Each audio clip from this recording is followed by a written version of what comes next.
But Murphy, how do you get big items through the doorway? I'll show you. Every door is gonna come with one of these. This is a hinge pin removal tool. So for outswing doors, your hinge pin is going to be through the bookcase itself. So what you're gonna wanna do is you'll take this tool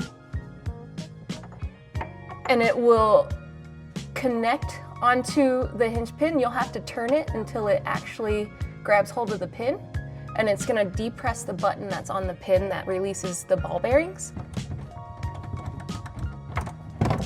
Wiggle it out.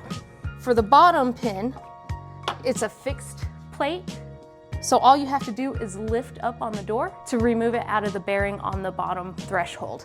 It's always recommended to have a helping hand.